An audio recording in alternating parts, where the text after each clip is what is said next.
did all that shit, all that struggling to survive, hunting and gathering, fucking avoiding enemies, anything it took, dying at age 30 from a tooth infection, all the crap they went through just for you to be born so you could smoke weed and jack off. That's what your ancestors died for. That's what they worked so hard for. That's who you are. That's the end of your fucking bloodline. Do you feel no shame? It's fucking shameful. My ancestors will look at me and think everything we went through was fucking worth it. Your ancestors will look at, most of these people, their ancestors look at them and feel nothing but fucking disgust. It's true. It's fucking true. It's disgusting. And they should look in the mirror, look deep in their own eyes and say, yes, I'm fucking disgusting. I can change this. That's the beauty about being a man. If you're disgusting, you can change it. That's the beauty. There's nothing stopping you changing it. You're right. And you must accept it. You must accept it first. Most of these people, what they do is they hang around with other disgusting people, and then they're a little group of disgusting people, and they think, well, I'm not disgusting, everyone's disgusting, and this is normal, and it's normal to be a fucking jerk off. Not in my world, it isn't. This is when I was making jokes earlier about predators and prey. In my world, I'm in a world of predators. It's not normal to be a fucking jerk off in my world. There are duties that men must fulfill, whether to God or to your bloodline. Anyone who knows me will tell you, if I'm awake, I'm working. I'm awake, I'm working. From the second I wake up, I'm on my laptop till the second I go to sleep. First thing I do when I wake up is check my phone. First thing I do is I work. And if I even do anything fun, I kill all the fun because I make it work. We can film it, get this, need this scene. Filming having fun is not having fun, ever. So I make it work. So I only enjoy work. I like to work. I like to feel proud of myself. I want to be happy. I want to feel proud of myself. So I rest when I sleep, sure. If I'm ultimately tired and need a few extra hours in bed every once in a while, yeah, okay, I'll do that. But I never just have a day. Tristan, back then, never said I need a day off. I just need a day off. You ever heard me say I need a day off? No. Ever. I'm training in the gym in between sets and stuff. I work all the time. I think I've always understood that you can outwork people. You can truly outwork people. You can outwork a lot of things about yourself as well. You can outwork a lot of negative emotions. You can outwork a lot of problems in your mind. Like people sit and say, oh, I'm unhappy or I'm sad. You don't have time. How do you find the time in the day to sit around thinking about being sad? You have shit to do. Like I don't have time to sit around and contemplate how I feel because I'm busy. So how do you even have time for that? I've had people sit and give me long trotes on how they feel, and I'm like, where did you even come up with this shit? How long have you been sitting around just fucking thinking about nothing? I don't have time for it. A plane defies gravity with speed. That's all it does. If a plane stops moving forward, what happens? It falls down, right? So if you can do the same thing with yourself and your mentality and your problems and everyone else around you, you can outwork everybody. So I've always understood outworking people, and I also think that it's very easy to work hard and win when you're already winning. It's hard to get there. It starts off harder. It's harder to find a way to make money and work all the time and deal with all the bullshit and be at the bottom of whatever industry you're in and not have any reputation, whatever. But if I were to say to all of you right now, for every minute you body spar, you get $1,000. I guarantee you would still be out there right now sparring. My life is just work. But that's boring, right? But that's the truth about it. I'm on my laptop all day, every day. I have 18 hours a day of screen time. I'm either training or I'm working. Do I know some women? Yes, of course. Do I have some fancy cars to drive? Yes. Can I go to the odd restaurant? Yes. But the majority of the time, all I do is work because that's what I enjoy to do. I don't think most things outside of work are as entertaining as the work itself. That's why I'm successful. And the reason nobody has discipline anymore is because it's not taught. Discipline isn't taught. And the idea of being disciplined is seen as negative. And we also live in a world where everything and everybody is vying for our attention. Everything. There's ads everywhere. YouTube happens quickly. Kids are being raised with iPads. Like when I was a kid or you were a kid, we had a coloring book. Now they got flashing lights and little video games. Like how do you think you're going to keep his attention as he grows old? He's been entertained by some of the best software developers in the world permanently for since the second he could pick up an iPad. So your attention's very, very difficult, and that's what discipline is, really. It's the ability to stay focused on one thing for a long period of time. And I think most people don't realize how bad their attention span is, or how much discipline they lack until they really start to suffer from it. And that's what will happen, especially as a man. I can't say as a woman because I'm not a woman, but as a man, if you don't have the ability to knuckle down and focus on something for a long time, life's going to punish you. Sooner or later, life's going to wake you up, you know? And the reality of mastery and the reality of success is that it's not really a glamorous story. Like, how do you become the best boxer in the world? You do the same thing over and over for 15 years. Jab, cross, hook. Like, it's boring, you know? Yeah. But that's what discipline is. So the idea that a lot of people want to be constantly entertained, I want to be entertained, that's boring. Well, that's why you need discipline. I haven't missed a day of work in 10 years. I've never had a day off. Maybe I've had days where I've gone driving in the supercars and I've only done 2 hours work instead of 8 hours. I've never had a day where I thought, fuck it, I'm not. Never once ever. My screen time on my phone is 9 hours a day, every fucking day. I do not miss a day of work ever. If I'm the most viral Googled man on the earth, it does not change a fucking thing. I am working. Earth must be conquered. The Matrix must be attacked and shattered. I do not stop. I will not quit. I will not surrender. I am not that person. I have zero interest in rest or respite. It's bullshit for cowards. Even the idea of resting aggravates my mind. I got shit to do. Like, like, I can't even contemplate the idea. People say to me, if I had your money, Tate, I just go chill. That's why you'll never have my money, dummy.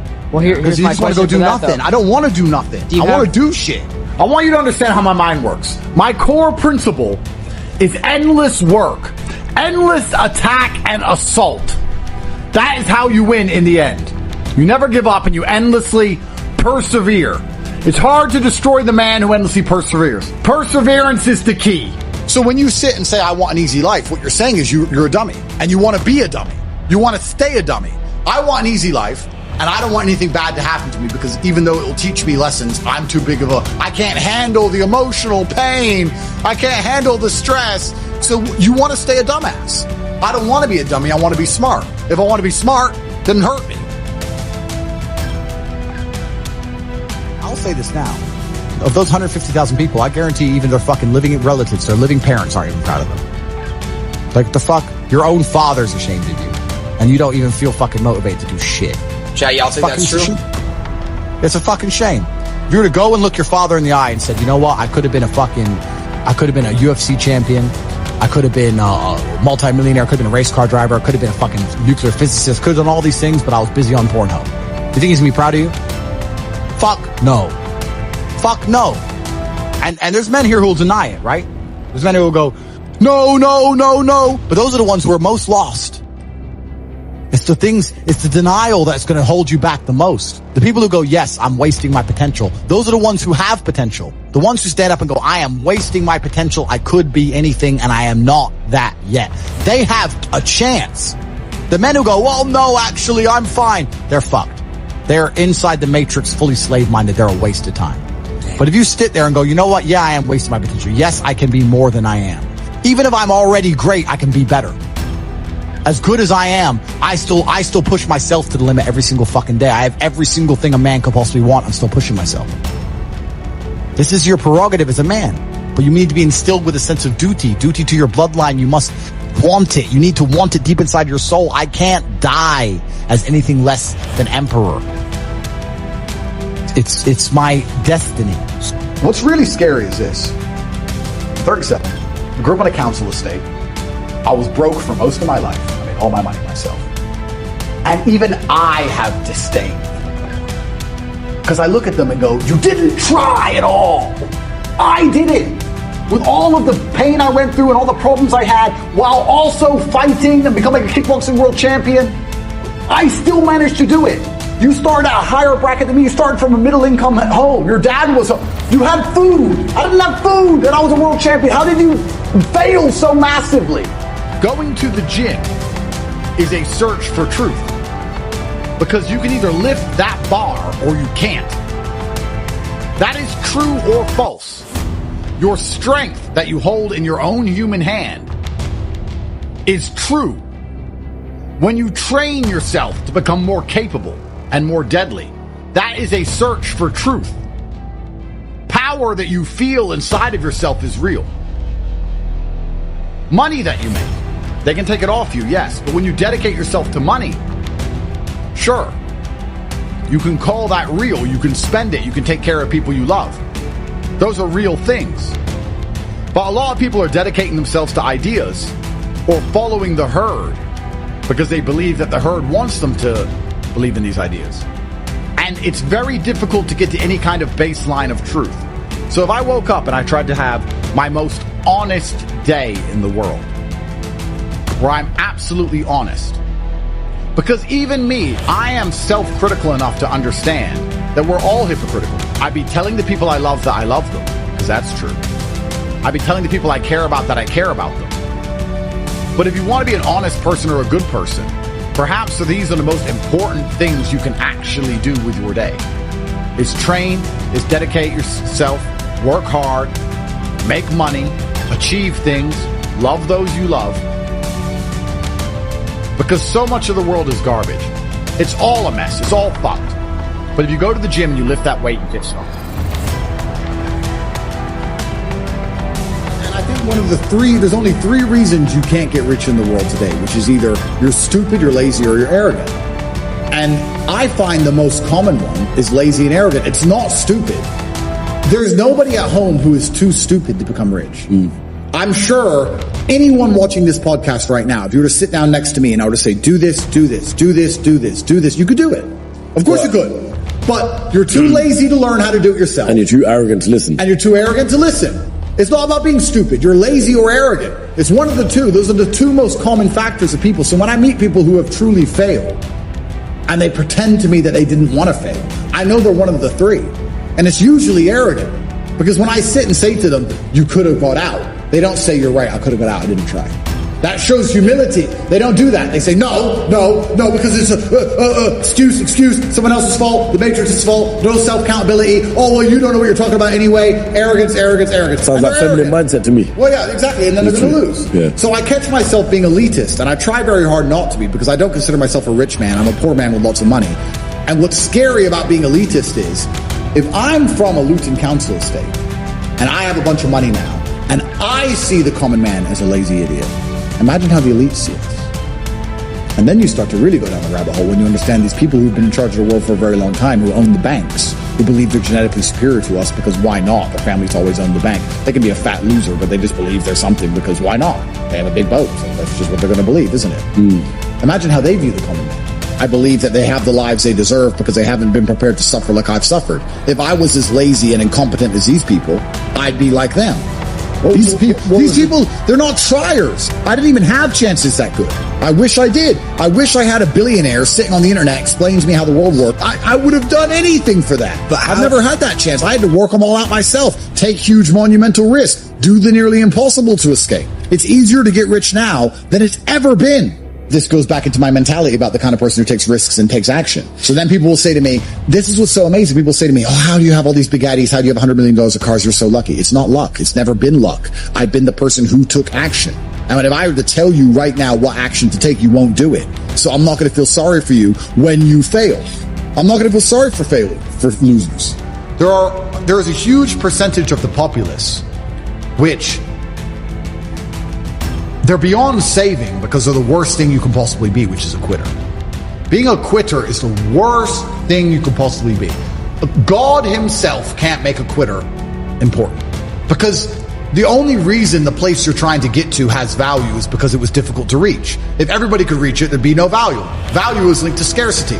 The whole point gold is valuable is because it's not everywhere. If it was everywhere, it wouldn't have any value. The reason the place you're trying to reach is valuable is because people can't get there. So if you're the kind of person who quits, you're never going to get there. Quitters are the worst. You could give a quitter a map, a treasure map, and a hot air balloon. And say it's going to take you right to the treasure. It's going to be a 7-day journey. Here's a sandwich. Yeah. And halfway through they'll be like, oh, I'm cold. Yeah, you just said that 7 days? Nah. Yeah, and they'll quit. Yeah. Quitters will never make it. And there's a huge subsect of the populace who are basically simply quitters. I've never in my life seen anyone who's determined to get something not get it. I've never seen somebody who is determined in their heart to get something not get it. The universe and God is so giving and providing. People think it's difficult out here. I disagree. I've never seen someone wake up and say, nah, this is all I care about. This is all I want. Not get it. Everyone who thought that way in fighting was a world champion. Everyone who thought that way about money was rich. I've never seen anyone fail. Bro, I've seen people with no credit score and no job determined to get an R8 manage to get one on finance somehow. I've seen it. If it's all you want, you're going to get it. You're going to find a way to You're going to find a way. Yeah. People go, oh, I want this. If you want it, you have it. Literally, I spoke to a man who had done a podcast recently, and he was saying if someone had a gun to your children's head and said to you, the only way I'm going to move this gun is by you making $1 million, you are going to make $1 million. 100%. Yeah. You're going to be motivated for the first time in your life. I can force this outcome. And forced outcomes are what you're always looking for in life. If you play chess, and I'm not so good, but if you do play, you understand that your calculative ability is massively increased with forced outcomes. If I make a move, and he can make 3 possible reply moves, it's very difficult for me to calculate into the future. But if I make a move and it's check, and he only has 1 move, and then I make another move and it's check, and he only has 1 move, I can now calculate far deeper into the future because I have forced a move from my opponent. Forced moves allow you to plan for the future more effectively. So you should always be looking for forced moves in your life. You should be sitting here saying, okay, if I do this, if I go out and party tonight, 10 things can happen. I can get in a fight and die. I can get in a fight and win and get a good KO video that makes me famous on the internet, but I catch a criminal case and I go to jail for 6 years. I can meet a beautiful woman and we can fall in love and have a baby. I can meet a beautiful woman and she can break my heart and waste my time. I can get drunk for no reason. I can have a great time. I can have a bad time, etc. There's a whole bunch of outcomes. But if you say I go to the gym and I lift those weights, what happens? I get stronger. Most likely that's what's going to happen. I doubt you're going to go to the gym and lift those weights, and all of a sudden, because you lifted those weights, you're going to impress somebody who stares in the window from the outside and they decides to buy you a car and you get a brand new car from the gym. That's probably not going to happen. What is going to happen is that you're going to get stronger. It's a forced move. It's a forced move, and it's a universal truth. And I am going to try, as I optimize my life, which is a permanent and never-ending task, to not only always look for forced moves, but also to be looking for the truth of all things. And I think that's what I love so much about competition. Because competition is a search for truth. Who's better? Well, there's one person here and there's a person there. Who's actually better? Well, I believe I'm better because of this. You believe because you're better because of this. Okay, let's set the rules. Let's set the parameters of the competition. Let's have a competition. And let's see who's true. Let's see the truth. Let's see who's better. Search for truth is a very beautiful. Let me tell you all from a position of authority, because that's how I like to speak. As somebody who's done the things you cannot do, or have yet to do, perhaps some of you can do them. It is very easy to accept an L when you've tried your best. It's easy. The reason I don't like that saying, well, as long as you tried your best, it's because most people don't try their best. If you do try your best, it's very rare you fail. In fact, it's nearly impossible. People say it's okay to lose if you tried your best. The secret to the universe is if you try your best, you hardly ever lose. It takes some freak accident or the will of God to ensure that you don't pull it off if you actually try your best. And on the few scenarios that's happened in my life, I'm happy to take the L because I can say I couldn't have tried any harder. I done my absolute best. I know I did my best. I can't try any harder. God knows more than me, and he decided that things have to be slightly different right now. That's fine. It's easy to take the L if you try your best. So if you try your best, you never feel the bitter sting of regret. You never feel the dark rankness. You never taste failure. It's never in your mouth. It's never lucid. It's never tangible. Because you approached the scenario with absolute vigor. And truthfully, effort is a muscle, like everything else. The more you exercise it, the better it becomes. So even if you try for 100% for something and fail, you've exercised your effort muscle, which means you haven't failed because you've learned something and become better at giving effort to things. You've become better at being concentrated on a task. So it's nearly impossible to fail in these scenarios. When I was broke, I couldn't sleep. And I say that, people laugh. I'm not joking. When I wanted money, like fucking I needed air. I am